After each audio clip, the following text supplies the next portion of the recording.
The A's were ripped out of Oakland by the most disgusting, incompetent, and frankly evil displays of ownership I've ever seen. John Fisher and Major League Baseball intentionally destroyed and sabotaged this franchise. And the sad part is, it didn't have to happen. It was completely 100% preventable, despite, what a lot of people might tell you.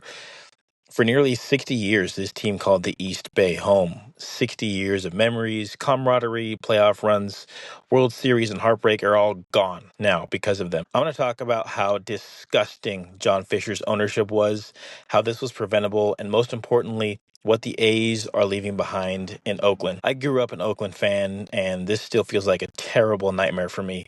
It feels like a bad breakup. I don't think a lot of other sports fans can really comprehend what it's like to lose two of your teams, but it's terrible. When I see the Vegas patches on the A's uniform or the LV on the standings next to the Raiders, it makes me sick. I didn't like those teams because of their colors or something like that. It was because of their unique spirit, and that came from the fans. It's awful. I can't believe it, but we're going to jump right into it. I'm going to start with the Fisher ownership. This saga goes back further than that, but ultimately he is the main culprit in all of this. This embarrassment could have been prevented at the start because when Fisher sought to buy the A's in 2005, he was initially outbid by former A's legend Reggie Jackson. However, of course, Bud Selig, who was the commissioner, decided to instead allow the sale to Fisher, who coincidentally was his college buddy back in the day.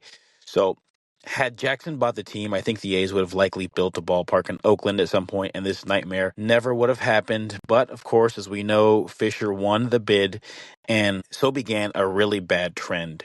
When he bought the A's, he was the minority owner. Lou Wolf was the majority owner, and they tried building a ballpark about 30 minutes south in Fremont. I think Fremont would have worked out. It's halfway between Oakland and San Jose, and I think they could have carved out an even bigger fan base than they had because they're still in the East Bay, but they're close enough to San Jose to where the people could have gone up there and eventually built up more of a connection to the A's. But the team in the city couldn't agree on terms, and after about 4 years, the Fremont dream was dead. The A's then turned their eyes to relocating to San Jose, a venture they would spend 7-ish years trying to get.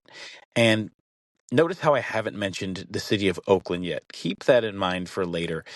The A's wanted to build a stadium in downtown San Jose, and San Jose wanted them back. The city passed the environmental impact report and was trying to help find ways to fund the ballpark. I think this would have worked. It would have sucked for Oakland, absolutely. The fan base would have changed being in the South Bay. But I do think, at least they'd still be in the Bay Area, despite what some purists will tell you. San Jose is, in fact, the Bay Area, but that's a story for another day. I think this would have turned the A's into a powerhouse. San Jose is bigger than both Oakland and San Francisco, with Silicon Valley being next door and opportunity for sponsorships and support, and a huge city ready to support them. This could have been a new golden age for this franchise. I mean, there is a reason the 49ers moved down here, but the only roadblock, the San Francisco Giants. The Giants owned territorial rights to San Jose and blocked the A's from moving down there. Now, I legitimately hate the Giants more than any other professional sports franchise, and baseball isn't even my favorite sport.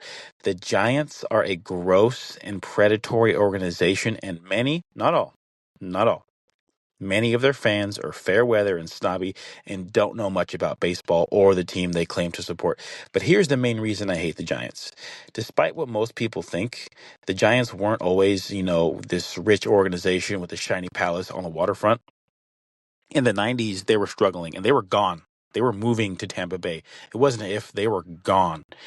And the A's owned the rights to San Jose back then. They wanted to help the Giants stay, and so they gave the Giants the rights to San Jose in good faith.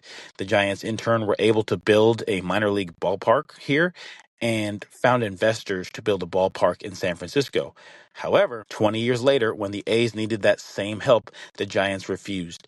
Absolutely disgusting, shameful behavior, and I hate that organization for it. I mean, do you think the Yankees would care what the Mets do and where they build a ballpark in New York? Do you think the Dodgers care where the Angels build in LA?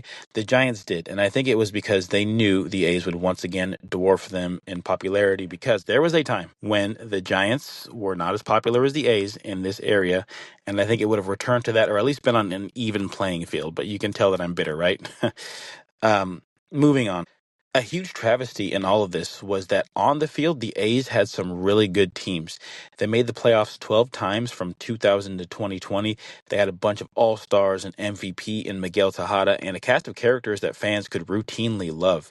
In 2006, the year after Fisher took over the team, the A's played in the American League Championship Series. They had a team filled with talented players like Barry Zito, Eric Chavez, Frank Thomas, Jason Kendall, and more. The future looked bright. But as would become a trend, Fisher would refuse to pay the players, let them walk, and the team would be forced to rebuild. His logic was, we won't pay players until we get a stadium deal done, and he stuck to that. The team won the division again in 2012 and 2013 with a wild card appearance in 2014.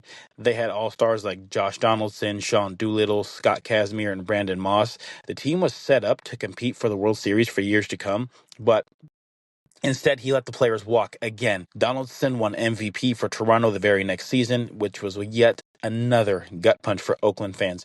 Fast forward a few years, 2018, 19, and 20, the team was once again a contender and once again traded away all-stars like Sean Murphy, Matt Chapman, Marcus Semien, and a few more. Do you get why I'm so disgusted? Had any of these teams been kept together, the A's likely win a World Series, maybe more than one. How many organizations would die to have the players and the teams that the A's have had just for Fisher to throw it all away? Mind you, he is in the top half of richest owners in the league. Absolutely shameless. But how did we get here? So, in about 2019, MLB gave the A's a deadline. They had to have a binding stadium deal done by 2024, or else they would have been taken off of revenue sharing. They revealed a plan to build a ballpark on Oakland's waterfront at Howard Terminal that said they were rooted in Oakland. That was the slogan, rooted in Oakland. They also bought the Oakland Coliseum so they could have an insurance policy to build the stadium on that property in case the ballpark on the waterfront fell through. Even better, it was originally supposed to be completely funded by the team. It all seemed like it was going to work out and the A's were here to stay. But out of the blue, a disturbing development happened. In 2021, the A's asked for and were granted permission to explore possible relocation to Las Vegas. They said, "Oh, we're committed to Oakland. We're just exploring parallel paths just in case Oakland doesn't work out." And I remember taking them at their word, but it should have seemed obvious in hindsight that they were gone even back then. And the city of Oakland, to their credit, they played ball too. They passed every resolution and environmental report the A's asked them to. Progress was slow, but this was, the A's wanted what would have been one of the biggest real estate developments in the history of California. They wanted condos, an entertainment center, and even a gondola around the ballpark. They didn't simply want a stadium. And this is where people get this wrong. Oakland secured nearly $1 billion in offsite infrastructure to help fund the stadium. I see people who don't know what they're talking about say, if Oakland wanted the A's to stay, they should have helped them. Nearly $1 billion was secured by the city. Not possibly, it was already there for the A's to use. So everything seemed to be progressing until one night, literally in the middle of the night, the A's announced they were going to relocate to Las Vegas. And the most criminal part of this, I think, was they were, without exaggeration, you can look this up, they were a week away. Again, you can look this up. They were a week away from a binding agreement for a waterfront ballpark with the city of Oakland. Put yourselves in the shoes of Oakland fans. They wanted to blame the city and fans. They said, like, oh, we couldn't make it work with Oakland. We don't have enough fan support here, which is ridiculous because the city did everything they asked. Fisher didn't renovate the stadium. He didn't retain fan favorite players. He even took the tarps off of the Coliseum to make it look worse, even though if you did that, like the Oakland Coliseum was built as a football stadium to begin with, right? It was built for the Raiders. He actively destroyed the franchise as an excuse to relocate the team. Manfred blamed the fans. Let me ask you this. If the Yankees or the Dodgers played at the Coliseum and, they didn't take care of it and they traded away Ohtani and all their great players, would the fans still show up? No one would. No one would. When the team was good, the A's were average in the league attendance, even though they played in a dilapidated stadium. Even though the city had done everything they had asked for, they were still choosing to relocate to Las Vegas. The league could have vetoed this. The team had been there for nearly 60 years, but they unanimously approved the move. What's one thing that's frustrating is the Padres owner, I forget his name, the guy that just passed away.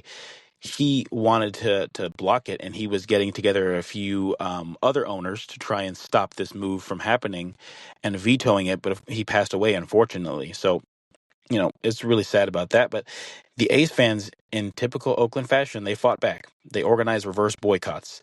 They even tried buying the legal name Las Vegas A's before the team could. Every away game, the chants of sell the team could be heard loud and clear. Yet, MLB decided to turn its back on the community that had loved them for 60 years. It could have been prevented, but it wasn't. Why? Here's what I think. I think they didn't like the idea of Oakland. I think they didn't like the rowdy fan base. They were pissed off that the city wasn't helping them out as much as they wanted, even though the city did virtually everything they could have asked. And, full transparency here, like Oakland has problems. All the criticisms that people have of Oakland, I think, are valid, but you can apply those same criticisms to about 4 or 5 other cities in Major League Baseball, quantifiably. Okay, so that's not the reason. And they said they couldn't compete. This makes me want to shout into a void, because the A's and the Raiders were saying they couldn't compete in Oakland anymore. Meanwhile, literally 200 feet away from the Coliseum, the Warriors at this time were the model franchise in the NBA, dominating the league, selling out every night. The valuation of the franchise was skyrocketing even before they moved to San Francisco. So I don't want to hear about that. Okay.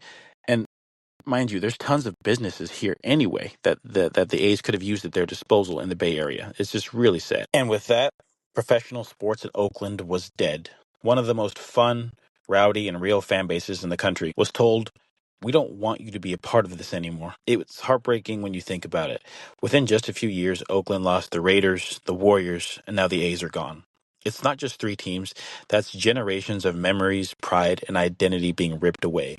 It's no coincidence that the A's, Raiders, and Warriors were all known for having some of the toughest places to play in their leagues. When the fans were taken care of, when there was a big home game, those buildings came alive. The Coliseum was shaking, Oracle was roaring. It wasn't fancy, but it was gritty, loud, and pure passion, and the players felt that. There are guys on record saying that Oracle and the Coliseum were some of the hardest places to win because of the fans. They brought that energy every single night, even when ownership gave them nothing in return. Now, for all 3 of these teams, that's gone. Completely gone. No more tailgates outside the Coliseum. No more drums echoing from the outfield. No more black hole. No more Roracle. Those things made Oakland special. They weren't marketing gimmicks. They were traditions built by the people.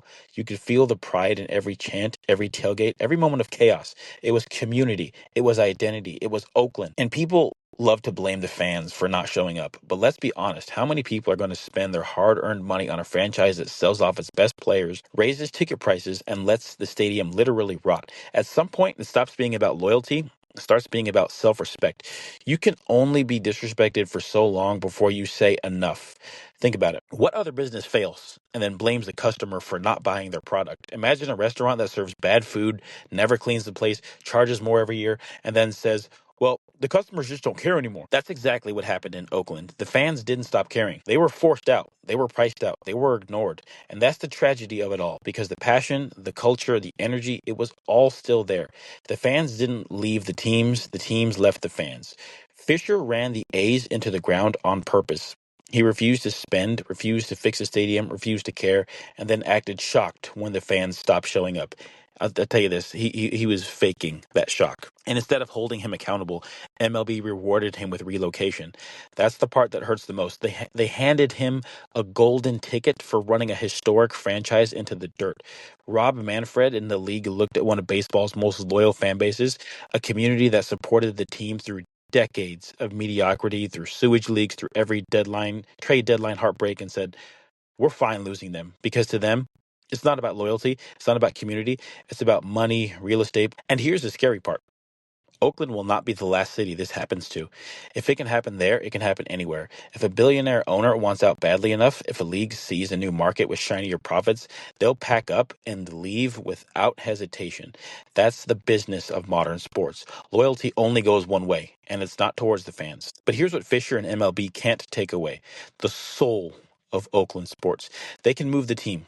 They can demolish the Coliseum, they can erase the logos, the colors, whatever they want, but they can't erase what it meant. The parking lot cookouts, the flags waving in the outfield, the kids in green and gold with rally towels in the summer. That energy, that love, that pride, that doesn't disappear just because a team relocates. The A's might be gone, but the people of Oakland and the East Bay are still there. The community that raised generations of fans that support